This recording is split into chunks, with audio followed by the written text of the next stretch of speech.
We have details on scrapped plans for an injured AEW talent. Plus, we have an update on a whole bunch of NXT stars and their respective futures. And a WWE team has finally split up. It's all in the Cultaholic Wrestling news right now. Fraser, just as things were starting to go well for Hologram. Yeah. Oh, mate, 30 plus wins, undefeated. All looking good for Tony Khan's self-made luchador star. His own created luchador. It's a fun character that Tony Khan has come up with and given to a luchador. He's been doing fantastic work across Collision, across Dynamite, and his pay-per-view appearances, but it has come to an abrupt halt because of the knee injury that Hologram suffered not that long ago, that will see him out for the rest of 2025. Now, he's had, as we said, quite a run. In fact, every single one is a win, essentially. So they've been on a bit of a winning streak.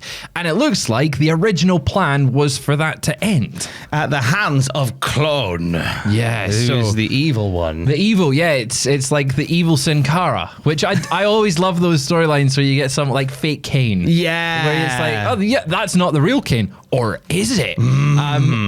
So it looks like the original plan was for that winning streak to come to an end, which is understandable with the story they were trying to tell. They were going to do the evil clone type storyline. Unfortunately, it has come to an abrupt halt. Yeah, well, we saw that kind of play into a little bit of the programming on Wednesday, where we saw what we thought was Hologram attacking Orange Cassidy, but it turned out to be Clone dressed as Hologram. And this is something they will no doubt pick up when Hologram is back in the new year, because it's too you can't not do the. You've given us the teases and you can't not do it. The whole point of Clone's character is it's hologram, but in verse. And evil hologram. Yeah. So, like, you've got to pick it up at some point, and we probably will. We'll also pick up at some point Kenny Omega and Kyle Fletcher. So the Observer says that obviously it was Fletcher that took Omega out. And instead of coming back to face Kyle Fletcher, Kenny Omega is holding off on that, and they're going to go with Omega versus Andrade by the looks of things. Yes, I mean, by what it looked like on Dynamite and speculation about the next pay-per-view. So at Wrestle Dream, it looks like it will be that match, Andrade versus Kenny Omega. However, I find it feels like quite a strange story, because the report says that Omega's not at 100%, which is why they don't want to do the Kyle Fletcher match, because they don't feel, and Kenny maybe doesn't feel like he can do that match justice and the match that he's expected to do with Kyle Fletcher. But he's fine to do the match with Andrade. Oh, Andrade is 75%. That's fine. Andrade, come on in. You can have Kenny at 75%. That match will still be great. And I'm kind of supportive of them holding off the Fletcher match. But at the same time, Kenny's never at 100% anymore. Well, that's it. And Fightful says this as well. They say, from everything that we have heard, it'll never quite be 100% again for Kenny Omega. He'll pretty well always be wrestling through some pain and some issues. So, I mean, either way, they are holding off on the match with Kyle Fletcher, which they're going to do down the road. Yeah. Build to that one. It'll be a big match with Kyle Fletcher as well, no doubt. Over to the WWE side of things, in particular NXT, a cluster of NXT talent we are talking about today. Updates from the Observer to start with on Oba Femi and Tony D'Angelo. We haven't seen Tony D for a bit, have we, Fraser? No, he was last seen in a very Soprano-like package where it looked like he was off to sleep with the fishes, and we didn't know quite what his ending was. He's been off TV, obviously, and the Observer reporting that he's not injured. The absence from TV is not due to an injury, but is merely for the fact that he asked for time off. He's just asked for a little bit of break from the wrestling. So maybe we will see him at some point in the future. There's no current date for his return, but maybe we'll see him on the main roster. Maybe we'll see him still in NXT. It does kind of feel like he's done everything he can do in NXT, though, like apart from win the main world title, and at that point I don't think Tony D needs it right now. No. There was a guy who attended Newcastle Crown Court recently for sleeping with the fishes. Really? Real thing. Wow. Look it up. Yeah, look it up.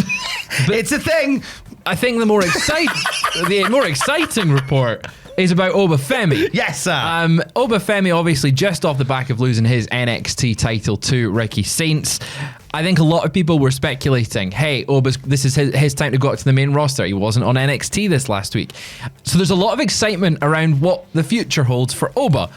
And unfortunately, It's still in NXT, according to the Wrestling Observer. Yeah, they say that his time on Tuesday nights isn't quite done yet, despite the fact there is a burning desire for a lot of people to see him on the main roster. His story in NXT has yet to be told. I mean, I don't know what else you can do now with Obafemi in NXT. He's just lost the title to Ricky Sainz. Yeah. Whether I presume a rematch will be, we'll have Oba take a little backseat for a few weeks maybe, then come back, obliterate Ricky Sainz, then go, I want my rematch, and then maybe lose again, and then go to the main roster. Yeah, maybe. I can't see where he fits now, especially with the build being fully TNA and NXT. Oba, you would obviously have him aligned with NXT, and if you still got plans for him, why wouldn't you put him on Team NXT? Like Ricky Sainz' victory over him, although it was clean, it wasn't like. It was a shock. It was a shock victory over Obafemi. So why wouldn't you have him on Team NXT to take on TNA? Maybe we'll see him come back, and there's maybe some matches they want to do in that regard, like him versus Leon or him versus Hendry. Like maybe there's some stuff there. I'd still like to see him on the main roster. I think him maybe debuting at the Rumble would be a good show. That would be lovely to have him just obliterate the just come entire in and destroy people. Maybe nice. Win it. Potentially. That would be nice. Versus Braun Breaker at WrestleMania. Ooh, that'd be fun, wouldn't it? Tasty. That'd be nice booking. I've done well there talking out my arse. You sounded very eloquent there, as did Javon Evans when he was chatting with Nick Aldis on SmackDown last night, lobbying for a job on the main roster, which I didn't know you could do.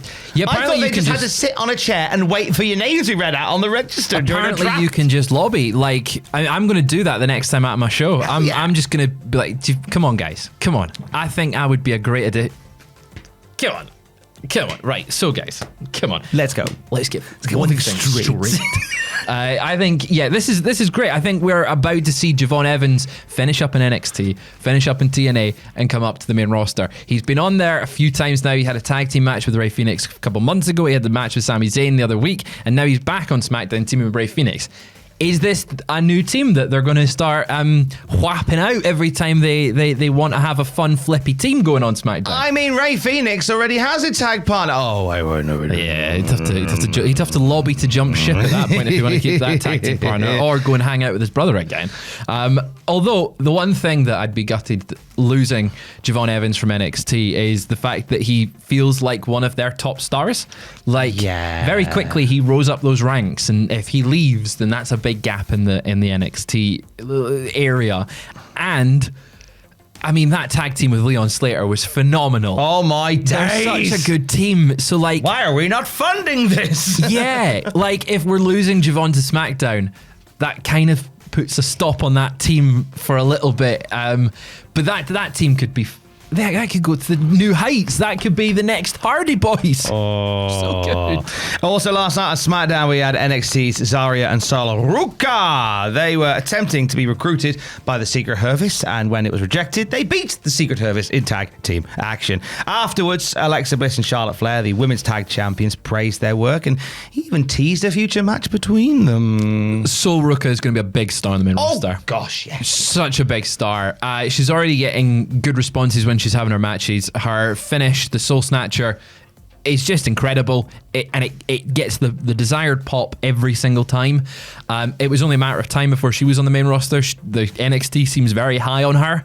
Obviously, she has the women's North American title, but more importantly, she's got the Speed Championship. That is the most important one. Clearly, there's some belief in her because you don't put the Speed belt on anyone. I sense a little bit of sarcasm. No coming sarcasm. Out of your boat race, young WWE man. had full faith behind Ricochet and Andrade when they put the Speed titles on them. There was full belief behind them. The way that Speed matches were presented on No Mercy has instilled new life and new faith in me in the Speed 5 division. stars. 5 stars, I'm giving that. 5 stars and a green light. Yeah, so maybe we'll see that. Maybe see with those tag teams on the main roster at some point soon. We won't see one particular tag team ever again because they've finally gone and split up. Mello, Don't Miz. They have been back and forth for quite some time. And last night it was official as Carmelo Hayes went to go and accept the open challenge by Sami Zayn. He told Miz to stick it up his jumper. He did, yeah. It's only a matter of time before this happened. This felt like it was basically doomed from the start. Like it just felt like an odd couple tag team that was eventually going to bubble over and burst. I think that Carmelo Hayes' time on the main roster has been so mismanaged, and he could be doing so much more things, and maybe this is the start of it. And granted, working with a veteran like The Miz, that's great. He can maybe help him with his mic stuff. He can maybe, the little details can help him. But at the same time, Melo's a better wrestler than The Miz. So I want to see him doing better things. So hopefully that's a sign of things to come. And Melo possibly positioned as the babyface in this, because as Melo went to take on the open challenge by Sami Zayn, here's The Miz with a skull-crushing finale behind him. What takes him out of the picture and leaves Aleister Black just to scoop in and head towards the ring and take the match instead. Yeah, and maybe Melo would have won. Maybe Melo, you never know. We will never know, because Melo don't miss. He doesn't miss. Do we not know? Speaking of Aleister Black, I'll give this a quick mention because I believe it's the first one in a year. We're getting the Last Man Standing match next week between Aleister Black and Damian Priest. It's one that I think they could have put on Crown Jewel Perth, which is the night after. It's a big gimmick match. Granted, you want to stack SmackDown. Maybe they want to sell some more tickets for the show. I'm not sure how the show has sold. But you could just put it on the pay-per-view or the premium live event. It's on the next night. It's a big match that's been building for quite some time. I think it deserves to be on there rather than SmackDown. But the one positive thing about SmackDown, the one singular positive thing about SmackDown next week is that it's on a reasonable time for us. Yes. It's on a really, it's like really lunchtime, isn't it? Yeah, it's like 1 p.m. We're sitting having our dinner, our lunch, watching a bit of SmackDown, a bit of Smackerdee. Oh, mate, Americans are foaming. It's not a convenient time for us. How do you think we feel? Great. You'll get your revenge in a week's time when it's the other one. So that's next week. I think what they've tended to do lately, and it's very clear what they do now, is they'll try and have like 5 at a push 6 matches for a PLE, and then they'll just stack the Raw and the SmackDown around it with other stuff as well. So basically, kind of in a weird way, every PLE becomes a 2 or a 3 night PLE. I mean, it's definitely so that they can try and get site fees for those episodes of SmackDown and Raw. Like if you can go, hey, you're getting a premium live event, and then you get premium live event caliber TV for like as packaged in. Plus you can get a UFC event on at the same time and that same weekend. That site fee is going to go through the roof, and we know that WWE and TKO love a bit of money. Oh, just a little bit of money. That's all they love. And we love you for being with us this morning. And for the very latest wrestling news at any time, you can check out cultaholic.com. Stay safe. Love you. Bye.